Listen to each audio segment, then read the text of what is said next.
Halo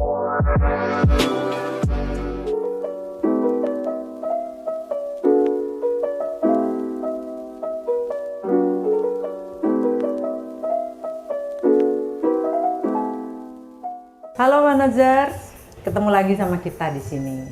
Hari ini saya ditemenin sama Nero dan Gigar di sini. Saya mau sedikit cerita nih. Kita mau cerita-cerita.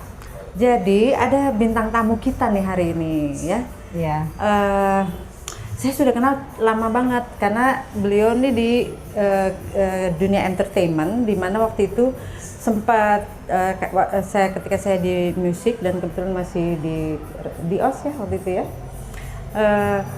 Beliau ini seorang sutradara handal untuk video klip dan lain-lain. Oh iya ya. Nah ini dulunya tuh begitu. Namanya Kang Erik naon? Wiradiputra. Kang Erik Wiradiputra. Selamat datang Kang Erik. Selamat datang. Kumaha damang? Alhamdulillah. Salam kenal Kang. Sama-sama. Nah, Kang Erik ini dari sekitar tahun 90-an gitu ya, sudah mulai terjun ke dunia entertainment. Seiring jalan, ternyata beliau ini concern banget ke budaya terakhir-terakhirnya, ya kan? Kita sering ketemu juga, sering beririsan karena di dunia seni atau di dunia entertainment pasti akan berhubungan dengan itu. Nah, Kang Erik ini sekarang justru menjadi salah satu penggerak gastronomi Nusantara. Terus gitu? Ya. Oh, gastronomi Kang. Gastronomi Nusantara. Ini waktu saya pertama tahu tentang gastronomi, ini kayaknya penting deh kita cewek-cewek ini, perempuan-perempuan ini tahu gitu ya. Iya. Gastronomi ini sesuatu yang menarik, apa sih, menarik. gitu ya? Nah, karena kita kan kadang-kadang berpikir bahwa ini tuh tentang makanan, tentang apa. Nah, ini justru kita tanya beliau. Nah, lalu juga boleh langsung tanya apa sih sebenarnya gitu yang tentang gastronomi dan sebagainya, bisa tanya langsung. Mangga Kang Erik, kami sediakan. Sok mangga ditanyakan dulu. Mau nanya dulu? Nanya Apa? dulu. Ya, saya sih mungkin yang basic aja Kang, kan gitu, karena kita mungkin ibu-ibu rumah tangga ini agak awam ya Pak Kang, gitu. Gastronomi itu apa sih gitu, tapi sering dengar sih Kang kan gitu ya. Sering dengar gastronomi, tapi kan gastronomi selama ini dihubungkannya sama makanan mungkin ya, Ya pasti. gitu ya. Makanan. Makanan, tapi makanannya seperti apa sih gitu kan? Kita sebagai ibu rumah tangga itu mungkin agak atau enggak yang berkecimpung di rumah lah gitu, di lingkup yang kecil itu agak kurang paham lah mungkin gitu. Mungkin Kang Erik bisa jelaskan mungkin ya, jadi kita bisa Nambah pengetahuan ya. Gitu. Ya. Gimana Ya. Kang? Ya, atur nuhun.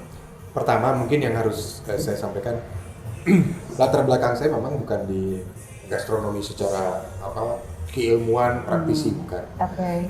Tapi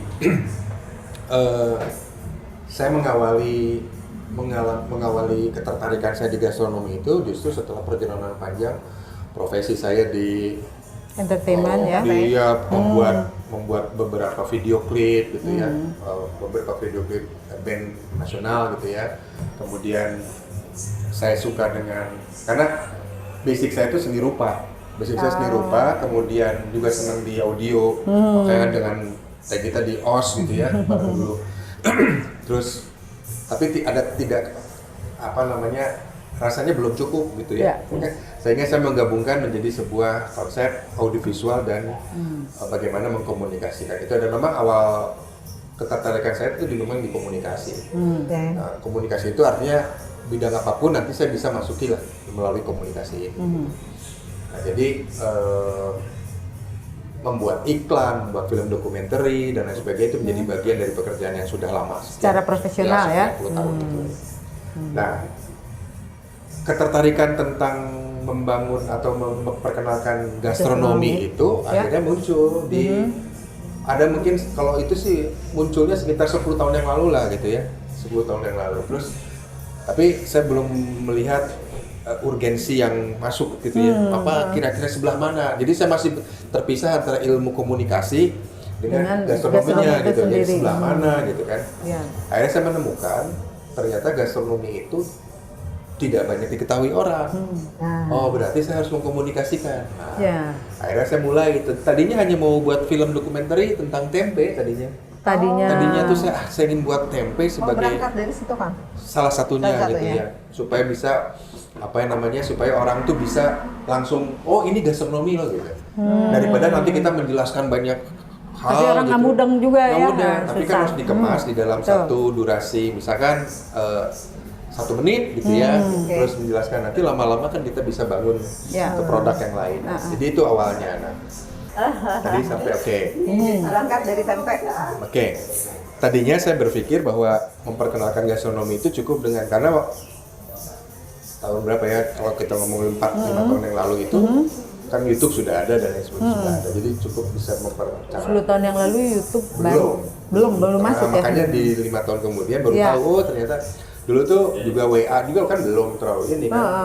Baru banget itu. Jadi saya sempat buat tuh istilahnya kalau dulu sekarang namanya podcast. Iya. Iya. Kalau saya dulu punya tahun 2017 saya buat namanya radio visual, radio iya. tapi divisualisasi gitu ya. Sekarang dikenal iya, dengan iya. podcast gitu. Tapi Pionir kemudian- sebenarnya ya. Hah? Pionir. Orang belum udah kepikiran. Udah kepikiran. 2017 itu ya walaupun dulu kan harus dibangun. Tapi poinnya begini, saya ingin membuat satu bentuk audiovisual yang sifatnya itu bisa mengedukasi mengedukasi tentang gastronomi. Nah, kalau tadi pertanyaannya apa itu gastronomi, Iya. sebenarnya begini dalam definisi yang umum, Ya. gastronomi itu adalah satu proses menciptakan makanan yang enak dan dapat dinikmati, itu aja semudah itu. Simpel itu ya. Simpelnya itu. Awalnya Kalau kita itu. mau ngomong definisi gastronomi, gitu. Itu versi apa? Versi Google gitu kan? Enggak, ya dalam bahasa umumnya gitu Dalam bahasa umum ya, beberapa oke. jurnal gitu secara umumnya gitu. Jadi bahasanya disederhanakan seperti Ya. itu. Gitu. Nah, jadi ada upaya-upaya orang supaya bisa mengolah makanan itu menjadi enak, menjadi enak. Kan perjalanannya panjang gitu ya. Ya. Nah, kemudian baru dalam penelitian dan sebagainya. Itu gambaran awalnya sih. Ya, ya. Gitu.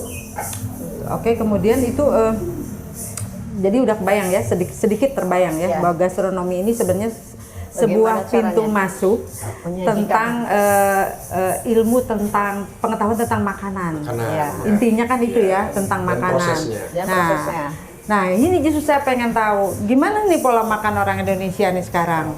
Ya, kalau kita sekarang gitu Ya. mengacu kepada pola makan yang ada sekarang itu sudah jauh dari pola makan yang berbasis pada ekosistem.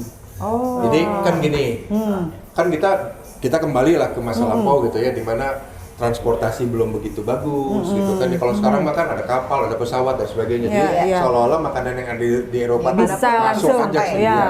Tapi kan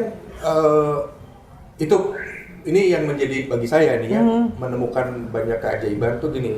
Allah itu menciptakan sesuatu yang berdasarkan wilayahnya gitu. Misalnya begini, dia tidak menciptakan gandum itu di tropis. Gandum mah udah di tempat sana aja. Kalau beras masuk itu kan luar biasa. Jadi saya menemukan Sudah ada tempatnya gitu ya. menemukan banyak hal tentang soal spiritual juga di situ ya. Bahwa udah sekarang mah yang hidup di tropis udah aja makan yang Makan berada ini. di ekosistem yang tropis gitu. Lebih cocok gitu ya. Betul, jadi artinya secara anatomi, Ya. secara adaptasi manusianya itu Lingkungan gitu ya, betul sesuai disesuaikan. semua ya. Betul. Nah terus dari situ kan saya lihat, oh ternyata memang setiap setiap manusia yang diturunkan di wilayah tertentu itu disiapkan dengan kondisi ekosistemnya. Sudah Termasuk tersedia gitu ya, Kang. tubuh kitanya juga, Anatominya juga. gitu Kalau saya baca disesuaikan. di dalam kisah Ya. Nabi gitu ya, Ya. kan begini, kenapa sih ada orang hitam, orang kulit putih, orang kulit hitam dan sebagainya? kulit hijau. Nggak ada Ternyata ya. gitu ya, Nabi Adam itu diciptakan dari berbagai DNA-nya, Iya. diciptakan dari berbagai tanah yang berasal dari tanah merah, tanah putih dan sebagainya. Nah turunannya itu nanti kemudian ada orang kulit hitam yang diturunkan di Afrika, Oke. berdasarkan makanya disebut benua hitam. Iya. Nah, jadi saya lihat itu, masuknya lewat gastronomi ternyata kita punya banyak mundur ke belakang, gitu. Termasuk kisah-kisah Nabi misalkan. Nabi Adam tidak tergoda oleh setan makan buah gitu. Buah kuldi ya. Bukan kalau yang saya tahu tuh Ya. itu istilah kuldi itu buah apa gitu, tapi jangan disebut buah kuldi karena itu istilah setan justru. Oh. Jadi jangan disebut buah khuldi. Setan teh Khuldi suka gitu.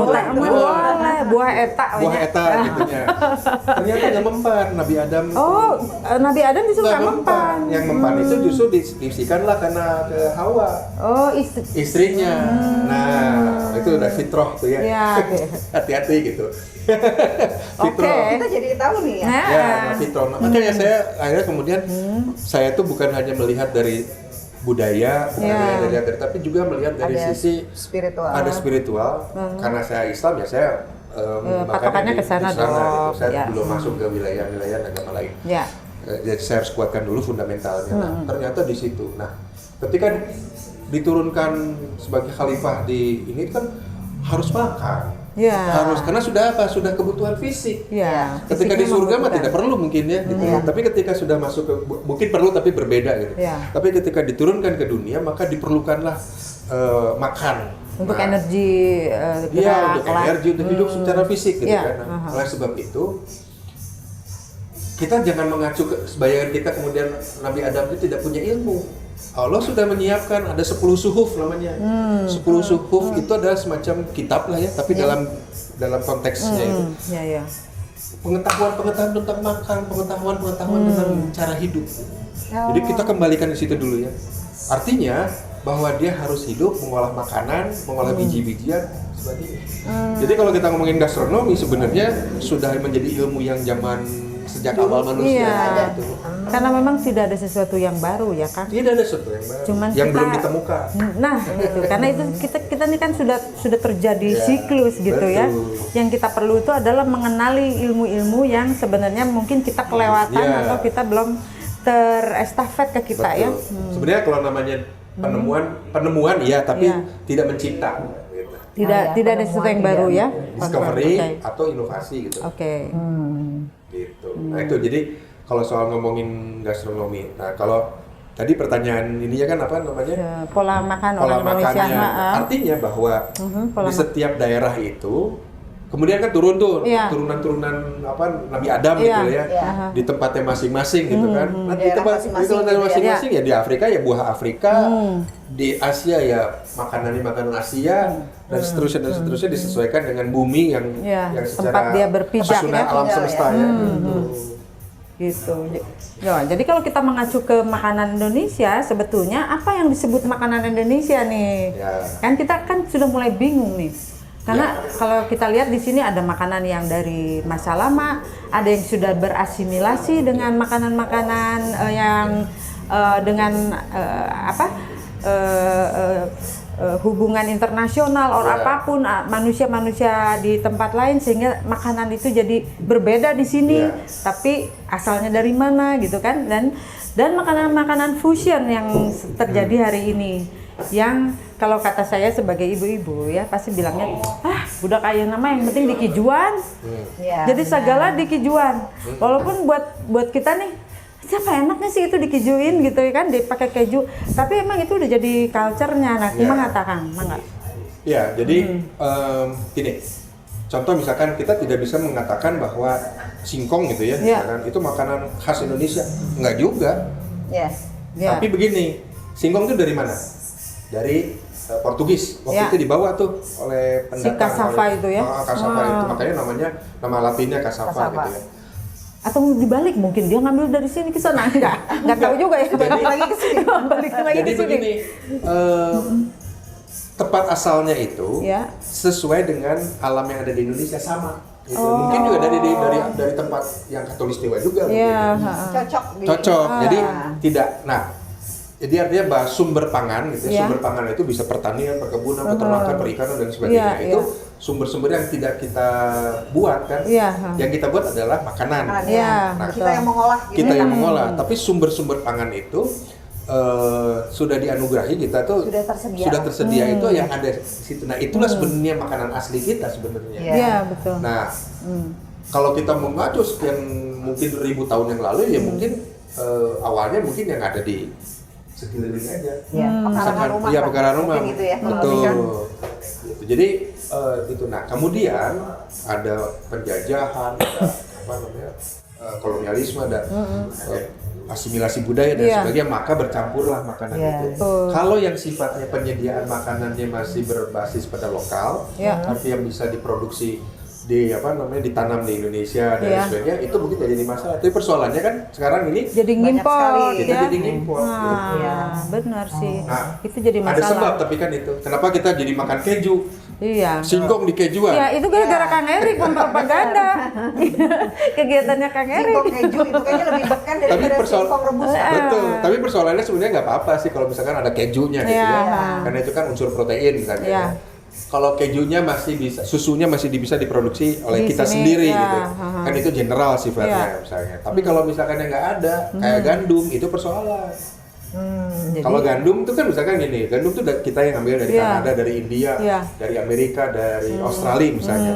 Itu tuh saya punya datanya, ada sekian juta ton yang kita import gitu ya. Nah, persoalannya itu mempengaruhi lini-lini ekonomi. Oke. Jadi merambat itu sebenarnya. Jadi kenapa tiba-tiba kita harus jadi membutuhkan gandum gitu ya? Nah, berarti itu ada satu propaganda yang ditanam di kepala kita bahwa seolah-olah kan kita nih sekarang kalau mau beli roti misalnya atau apa ya, yang sehat itu kan gandum. Roti gandum, betul. Gitu. Karena mindsetnya gandum itu bisa. Padahal itu gitu yang kan. bikin iklan kan sebenarnya. Ada kemungkinan begitu, ada kemungkinan, gitu kan? Kalau kita ngomong soal ini, kita sisir satu-satu ya. Kalau kita ngomongin tadi soal roti, soal gandum tadi, itu ada ceritanya kalau di Indonesia. Jadi salah satu waktu itu kan Indonesia tahun 70-an itu krisis beras. Jadi nggak ada dan harus melakukan sebuah proses menghasilkan beras itu sekian bulan itu tidak mencukupi untuk kebutuhan Indonesia. Gitu ya. Nah, akhirnya kemudian diusulkanlah gandum sebagai alternatif sementara. Nah, kemudian varian yang diproduksi dari terigu itu ternyata ada roti, ada mie, ada dan lain sebagainya, termasuk bala-bala yang kita makan. Belum tentu lokal ya kalau pakai itu. Tadi saya bilang bala-bala teh, makanan lokal. Kalau khas Indonesia sebagai makanan iya, tapi bahan bakunya kan impor gitu. Jadi kalau kita ngomong begitu, nah kan dapat ya poinnya. Dapat poinnya. Jadi begini. Kemudian propagandalah mie instan, kemudian propagandalah mie roti dan lain sebagainya. Yang muncul menjadi sebuah produk makanan. Nah, akhirnya ternyata ujung marketingnya itu bukan di terigu, bukan di gandum, ujungnya adalah di makanan. Jadi kan kita tidak makan beras, tapi kita makan nasi. Kita tidak makan gandum, tapi kita makan roti. Kita makan mie, bukan makan adonan. Artinya makanan menjadi ujung tombak mempengaruhi pola makan kita. Nah, pola makan kita ketika kita makan kita makan instan dengan bumbu-bumbunya gitu ya. Itu ada memori yang tertinggal di dalam pikiran kita. Dengan ada sekian belas varian rasa, ditambah dengan di istilah Sundanya diwawaas gitu ya. Sehingga timbul rasa bahwa kangen. Nah, jadi artinya masuklah ke dalam memori kita. Memori kita ini kemudian menjadi sebuah kecanduan. Nah, kecanduan ini sebenarnya kemudian ditambah, jadi ada promosinya, ada saya nggak tahu apakah ada zat adiktif atau tidak gitu ya. Tapi poin-poin itu menjadi bagian dari salah satu adiktivitas addiction gitu ya, kecanduan kita. Nah, saya menyamakan dengan ketika ada perang candu di tahun zaman dulu gitu ya di Cina. Perang candu itu kan orang candu gitu terus di ban gitu ditahan gitu, sehingga orang itu merasakan ketergantungan, addicted ya.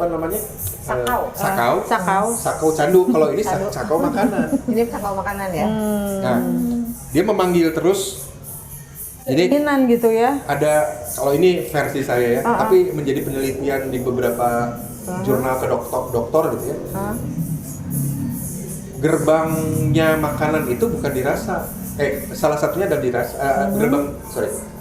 Gerbangnya makanan itu ada di panca indera.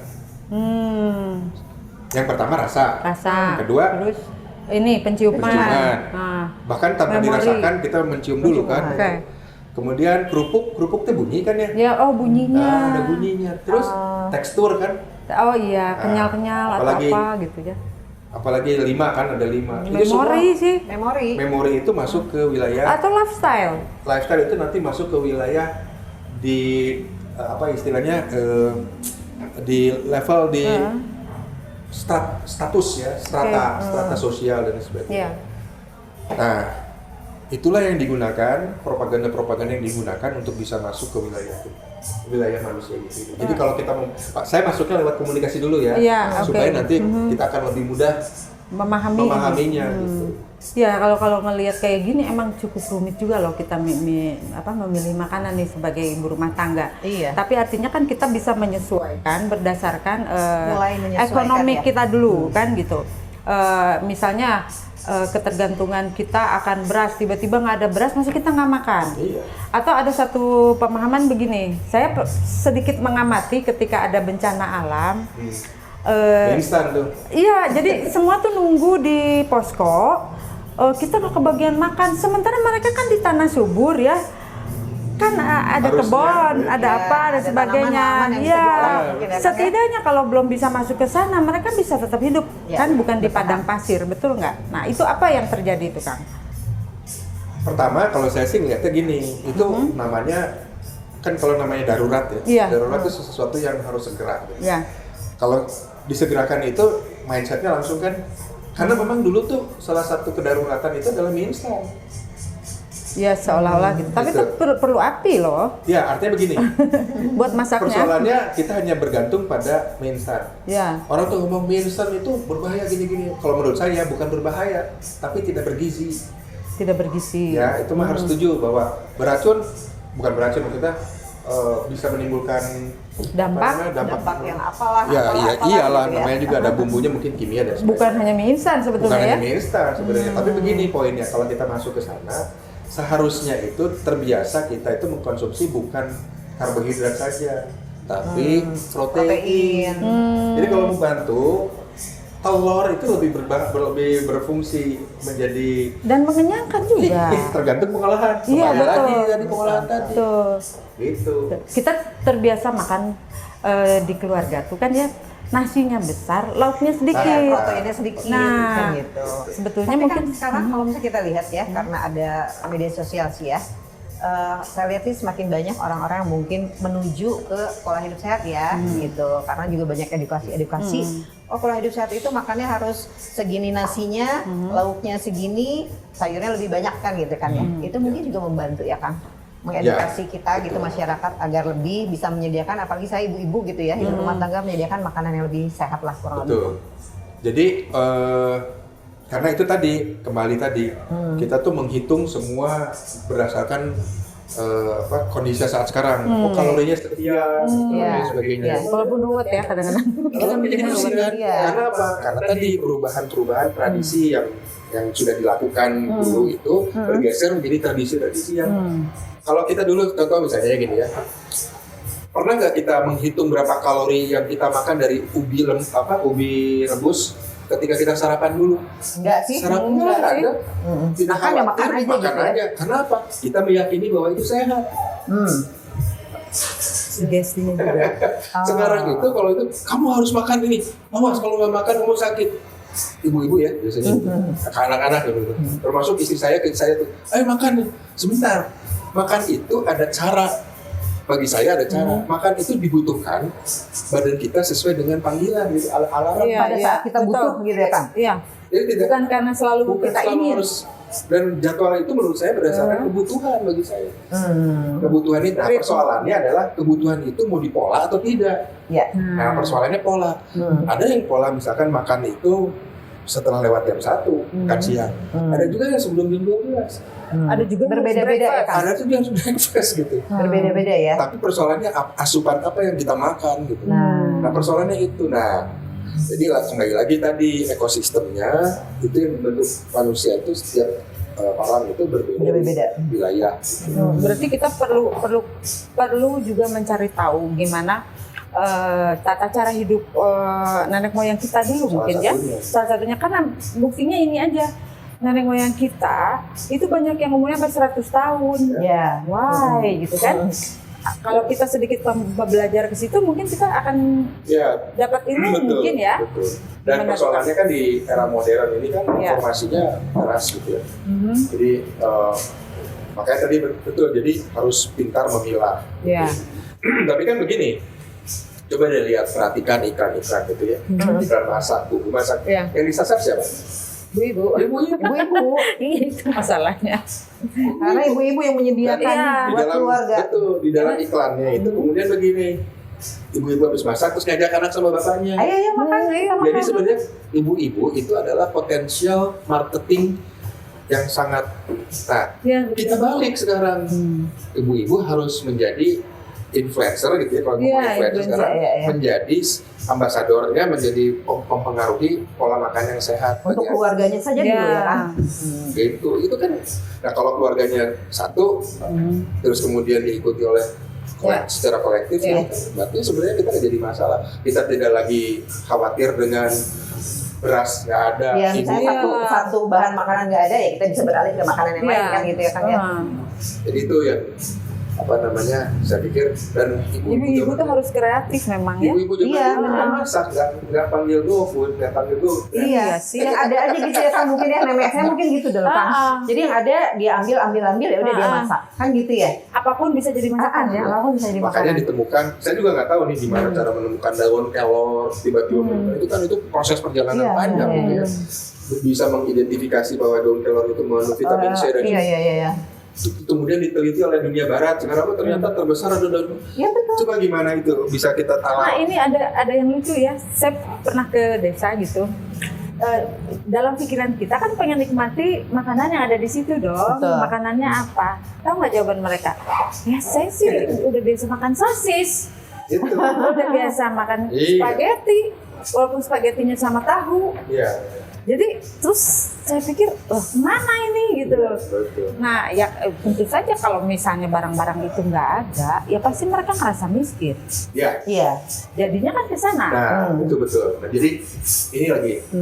Saya kan pernah bertanya nih, apa yang menjadi standarisasi miskin dalam konteks masyarakat miskin?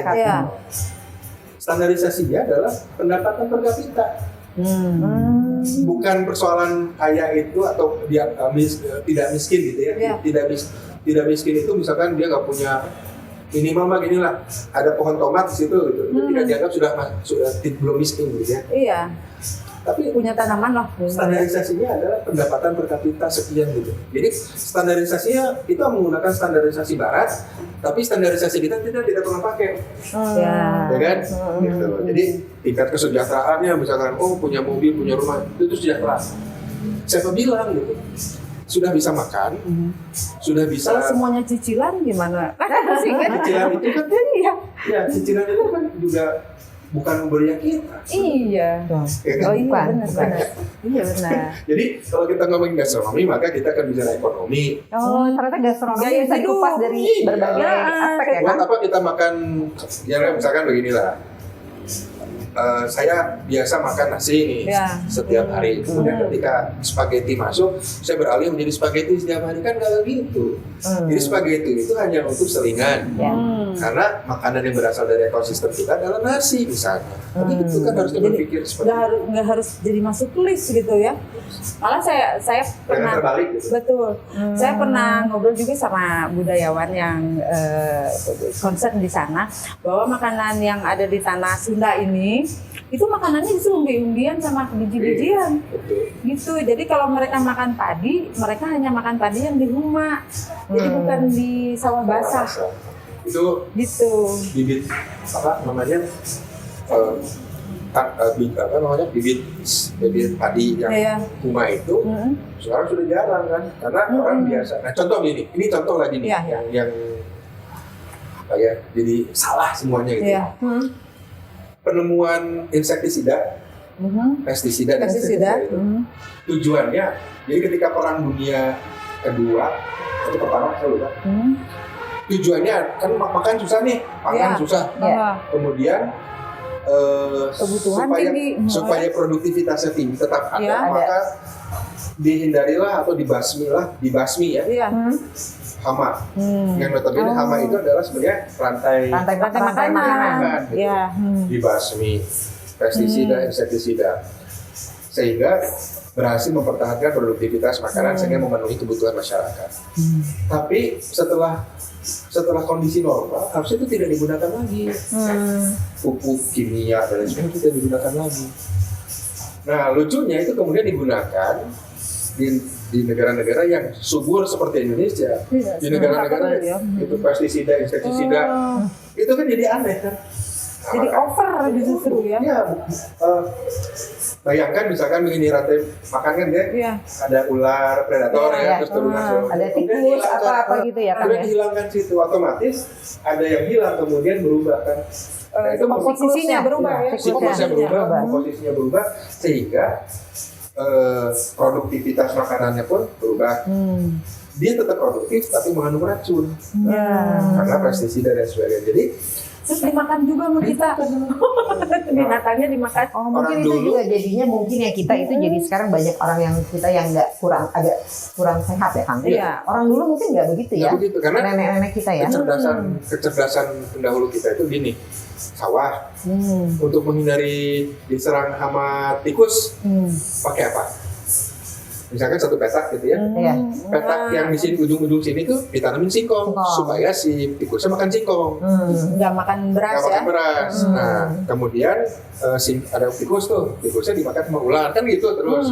Karena ular kemudian ada burung, Burung. yang Ya. dimakan kan gitu dalam siklus sederhananya. Nah semua itu dihilangkan karena apa?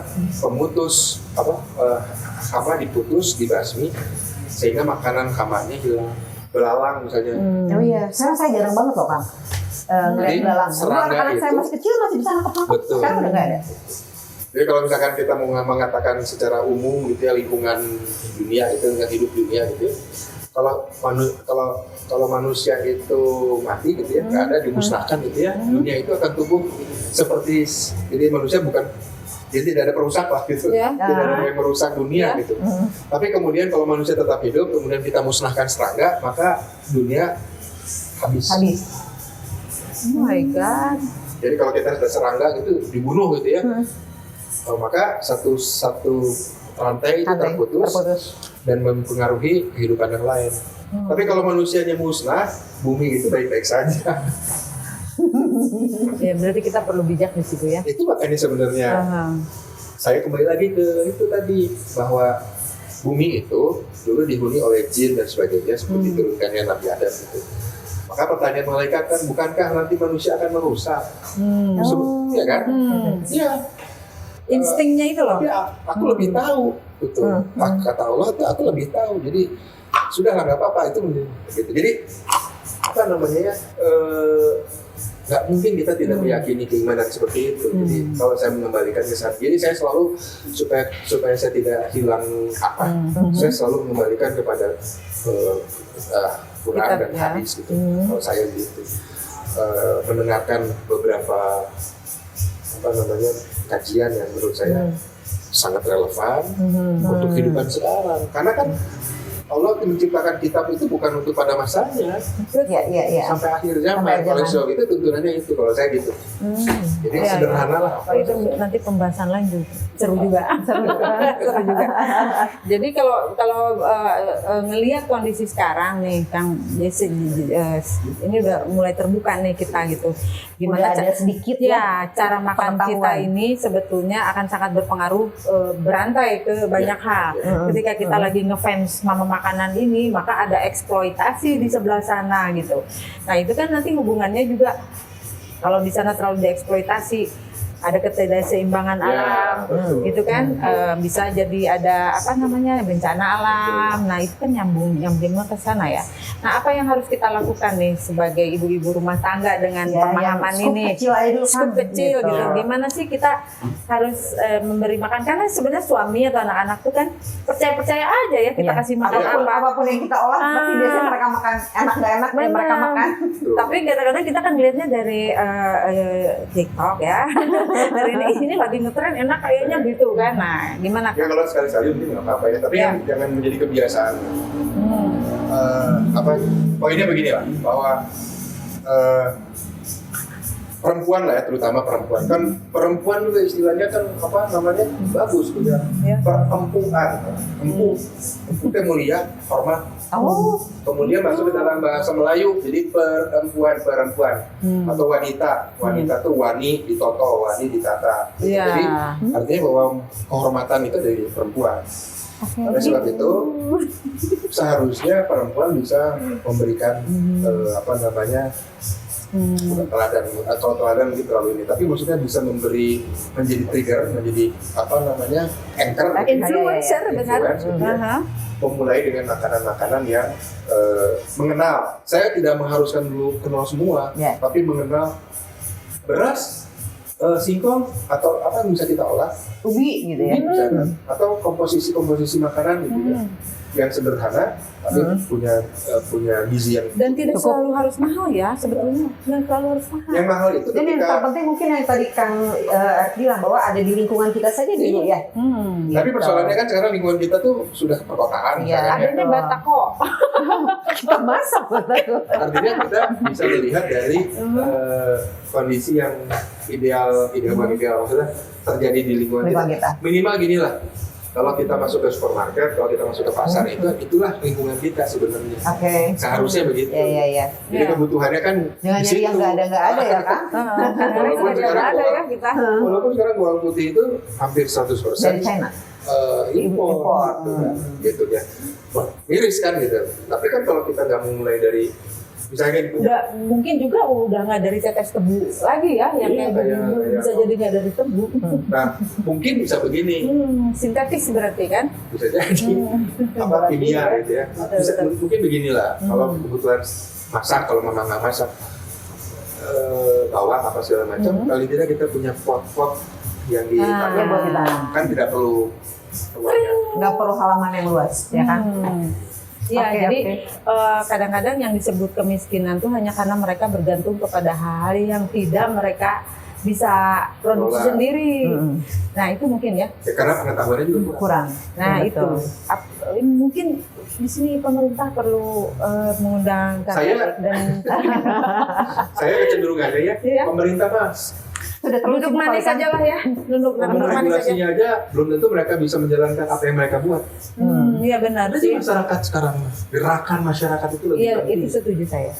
dibandingkan kalau kita berharap pada pemerintah nih, telah jadi bahasa Belandanya bledrek kayaknya. Iya. Enggak bledrek. Sibuk aja ya. Tinggi. Iya. Gitu. Bludrek. Aduh kan terima kasih banyak loh. Nah, Saya sebagai ya ibu Ini belum dicoba tuh. iya, coba dulu cobain dah. Ini pesanan. Jadi ini Mbak ini yang tadi, Mbak yang cantik. salah satu apa namanya kegiatan kita untuk memperkenalkan lagi minuman-minuman Minuman-minuman lokal, sehat yaitu lah, jamu. lokal. Sebenarnya jamu ini adalah obat ya. Jadi saya juga dikasih tahu bahwa jamu itu tetap harus ada dosis. Betul. Nggak boleh minum jamu tuh kayak minum kopi, kayak aku ya. Itu jahe merah, ini kunyit madu. Jahe merah. Iya. Cobain. Mangga silakan. Ini kunyit madu tapi di situ turmeric, tamarin. Harusnya asam dong. Tamarin itu asam. Tamarin asam. Ya. Ini Dan tamarin. mungkin itu saya salah Sebagian mungkin ya. salah pasang stikernya kan. Salah banyak stiker ya. Kita Paus soalnya Play. kita lagi belajar. Jadi mohon dimaklumi ya. Saya punya nanti banyak teman-teman yang soal teh, soal Oh, oke. teh artisan, teh apa segala. Iya. Iya. Kita akan berkelanjutan lah untuk mengedukasi para perempuan ini ya, dan harusnya kita semua jadi lebih pintar dengan Betul. belajar ini ya. Betul. Dan apapun yang kita kasih sama keluarga tuh jangan cuma lihat di TikTok atau jangan cuma lihat di medsos, tapi kita harus cari tahu juga bahan-bahannya seperti apa, Iya. cocok nggak Iya. sama tubuh kita. Ya, betul. Kayaknya gitu ya. Untuk sekarang kita tutup dulu. Besok kita akan ngobrol lagi dengan narasumber siapa, dan mungkin kita akan berkegiatan terus sama Kang Erik ya tentang makanan dan sebagainya. Terima kasih banyak ya buat semuanya. Salam sejahtera, sukses selalu, jangan stres. buat para warrior semua. Terima kasih Kang Eri Nuhun, Kang Eri. sudah hadir di sini. Nuhun pisan ilmunya. Kita tunggu lagi Sama-sama, masukan ya. berikutnya. Amin. Sama-sama. Oke, mangga. Oke. Sampai ketemu lagi semuanya. Bye-bye. Dan Kau tercipta bagai suatu keajaiban.